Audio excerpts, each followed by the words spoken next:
du Saint-Pape Jean-Paul II, l'Évangile de la vie, suite. Les divers acteurs des moyens de communication sociale ont une grande et grave responsabilité. Il leur faut faire en sorte que les messages transmis avec beaucoup d'efficacité contribuent à la culture de la vie. C'est ainsi qu'ils doivent présenter des exemples de vie élevés et nobles, donner une place à des témoignages positifs et parfois héroïques d'amour pour l'homme, proposer les valeurs de la sexualité et de l'amour avec un grand respect, sans se complaire dans ce qui corrompt et avilit la dignité de l'homme.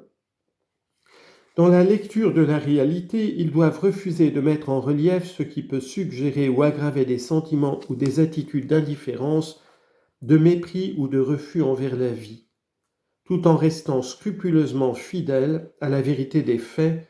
Il leur appartient d'allier la liberté de l'information au respect de toutes les personnes et à une profonde humanité. Pour obtenir ce tournant culturel en faveur de la vie, la pensée et l'action des femmes jouent un rôle unique et sans doute déterminant. Il leur revient de promouvoir un nouveau féminisme qui, sans succomber à la tentation de suivre les modèles masculins, sache reconnaître et exprimer le vrai génie féminin dans toutes les manifestations de la vie en société, travaillant à dépasser toute forme de discrimination, de violence et d'exploitation. Reprenant le message final du Concile Vatican II, j'adresse moi aussi aux femmes cet appel pressant: réconcilier les hommes avec la vie. Vous êtes appelés à témoigner du sens de l'amour authentique, du don de soi et de l'accueil de l'autre qui se réalise spécifiquement dans la relation conjugale, mais qui doivent animer toute autre relation interpersonnelle. L'expérience de la maternité renforce en vous une sensibilité aiguë pour la personne de l'autre et en même temps vous confère une tâche particulière. Citation. La maternité comporte une communion particulière avec le mystère de la vie qui mûrit dans le sein de la femme. Ce genre unique de contact avec le nouvel être humain en gestation crée à son tour une attitude envers l'homme, non seulement envers son propre enfant, mais envers l'homme en général, de nature à caractériser profondément toute la personnalité de la femme. C'était une citation de la lettre apostolique Mulieris Dignitatem du pape Jean-Paul II. En effet, la mère accueille et porte en elle un autre, elle lui permet de grandir en elle, lui donne la place qui lui revient en respectant son altérité. Ainsi, la femme perçoit et enseigne que les relations humaines sont authentiques si elles s'ouvrent à l'accueil de la personne de l'autre reconnue et aimée pour la dignité qui résulte du fait d'être une personne et non pour d'autres facteurs comme l'utilité, la force, l'intelligence, la beauté ou la santé. Telle est la contribution fondamentale que l'Église et l'humanité attendent des femmes. C'est un préalable indispensable à ce tournant culturel authentique. Je voudrais adresser une pensée spéciale à vous, femmes, qui avez eu recours à l'avortement.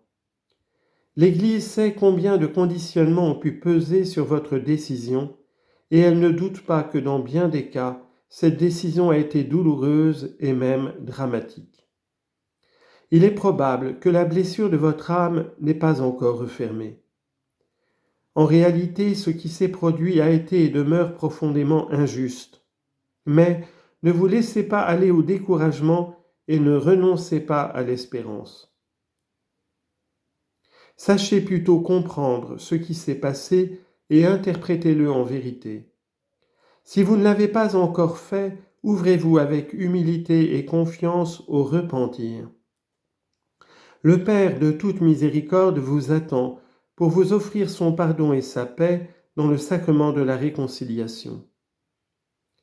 Vous vous rendrez compte que rien n'est perdu et vous pourrez aussi demander pardon à votre enfant qui vit désormais dans le Seigneur.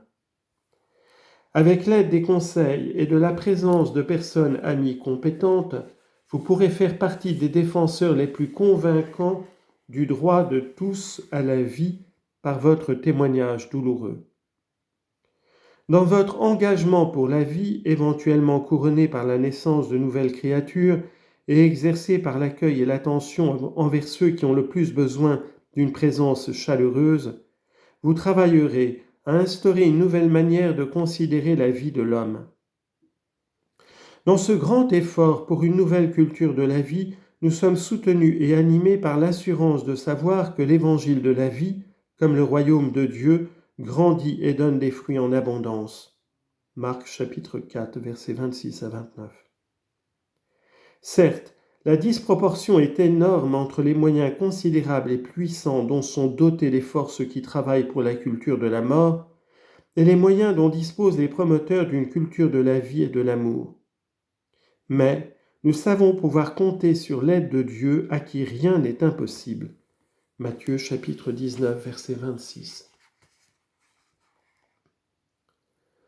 Ayant cette certitude au cœur et animé par une sollicitude inquiète pour le sort de chaque homme et de chaque femme, je répète aujourd'hui à tous ce que j'ai dit aux familles engagées dans leurs tâches rendues difficiles par des embûches qui les menacent. Une grande prière pour la vie qui parcourt le monde entier est une urgence. Que, par des initiatives extraordinaires et dans la prière habituelle, une supplication ardente s'élève vers Dieu créateur qui aime la vie de toutes les communautés chrétiennes, de tous les groupes ou mouvements, de toutes les familles du cœur de tous les croyants. Par son exemple, Jésus nous a lui-même montré que la prière et le jeûne sont les armes principales et les plus efficaces contre les forces du mal. Matthieu chapitre 4, versets 1 à 11. Et il a appris à ses disciples que certains démons ne peuvent être chassés que de cette manière. Marc chapitre 9, verset 29. Retrouvons donc l'humilité et le courage de prier et de jeûner pour obtenir que la force qui vient du Très-Haut fasse tomber les murs de tromperie et de mensonges qui cachent aux yeux de tant de nos frères et sœurs la nature perverse de comportements et de lois hostiles à la vie, et qu'elle ouvre leur cœur à des résolutions et à des intentions inspirées par la civilisation de la vie et de l'amour.